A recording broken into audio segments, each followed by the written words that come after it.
राम राम दोस्तों, जय बाबा नीम करोली महाराज जी की। आशा है कि आपके ऊपर भी बाबा नीम करोली जी की सभी देवी देवताओं की कृपा होगी। आपके घर परिवार में भी सभी कुशल मंगल होंगे मेरे भाई।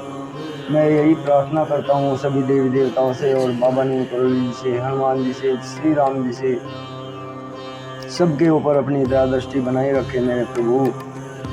दोस्तों, मैं आज बाबा नीम करोली की एक महिमा का गुणगान करूँगा। इसे पूरा सुनिए। छोटी सी महिमा है उनकी, छोटी सी लीला है।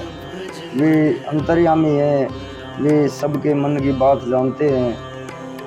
उनकी ये नीम करोली मंदिर की लीला है। उस समय बाबा जी की उम्र करीब 22 वर्ष थी, 20-22 के करीब, क्योंकि बाबा जी ने 18 वर्ष की उम्र में पूरी सिद्धि प्राप्त कर ली थी। और उसके बाद उन्होंने मंदिर बनवाया नीम करोली गाँव में और वहाँ पर अपनी महिमा दिखाई कुछ दिनों तक। उसके बाद वे आगे अपनी महिमा को बढ़ाते हुए चल दिए और पूरे भारत भर में, विश्व भर में उन्होंने धर्म पताका फहराई। तो इसी प्रकरण में बाबा नीम करोली जी की महिमा है। नीम करोली गांव में जब उनका दरबार सजा करता था तो उनके दरबार में एक दरोगा भी घोड़ी पर चढ़कर आया करते थे। तो वो दरोगा, उसकी घोड़ी बहुत ही बिगड़ैल थी। वो दरोगा अपनी घोड़ी के बारे में क्या सोचता है और बाबा जी उसके मन की बात को भांप लेते हैं और फिर वे क्या लीला खेलते हैं, ये इसमें बाबा जी ने लीला खेली है। तो सुने और आगे भी शेयर करें मेरे भाई। नीम करोली मंदिर में महाराज जी के दरबार में दर्शनार्थियों की भीड़ तो लगी ही रहती थी। उनमें एक दरोगा भी आया करते थे और अपनी घोड़ी पर वे चढ़कर आते थे। घोड़ी बड़ी ही बिगड़ैल थी। दरोगा के सिवा अन्य किसी भी सवार को वो उछाल कर नीचे गिरा देती थी। दरोगा के मन में एक दिन विचार आया कि अगर बाबा जी महाराज भी इस घोड़ी पर सवार हो जाएं तो घोड़ी उन्हें भी गिरा देगी।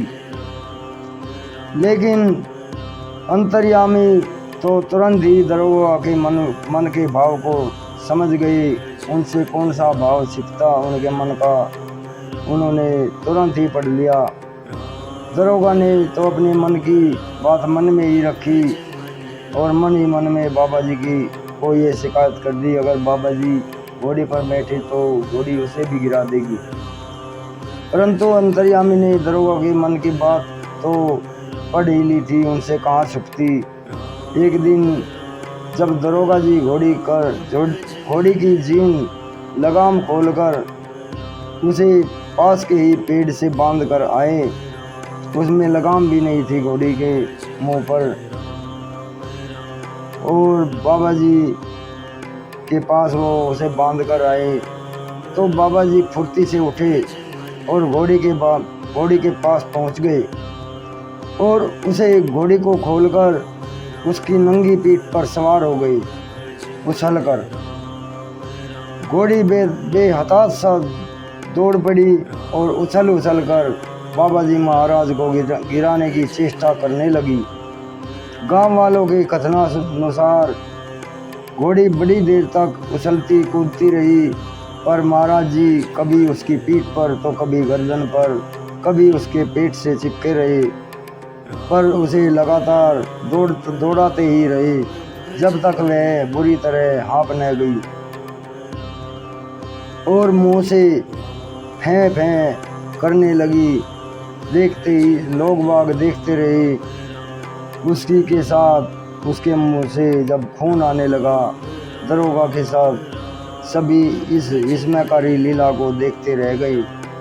तभी घोड़ी एकदम शांत हो गई और बाबा जी उतरकर पुनः अपने आसन पर पूर्ण रूपेण साधारण अवस्था में बैठ गए, मानो कुछ भी नहीं हुआ हो और कुछ श्रम भी नहीं हुआ हो। दरोगा जी उलाहना देने लगे कि आपने मेरी घोड़ी बेकार कर दी, उसके मुंह से खून आ रहा है। बाबा जी, ये आपने क्या कर दिया? तब बाबा जी ने केवल इतना कहा तूने क्यों सोचा था कि घोड़ी मुझे गिरा देगी। यह सुनकर दरोगा जी चुप हो गए। उन्होंने अंतर्यामी के भाव को समझ लिया। वे सोचे कि अंतर्यामी है बाबा महाराज जी। गलत बात तो उसने ही सोची थी कि बाबा जी अगर बैठ जाएंगे तो घोड़ी उसे भी गिरा देगी। तो बाबा जी ने तो उसकी बात जो दरोगा ने मन में सोची थी उसको पूरा किया। दोस्तों, आपको ये कैसी लगी बाबा जी की बहुत ही प्रिय उनकी लीला है। इसे आगे भी शेयर करें मेरे भाई और चैनल को सब्सक्राइब करें। जय बाबा नीम करोली महाराज जी की जय, हनुमान जी की जय, श्री राम।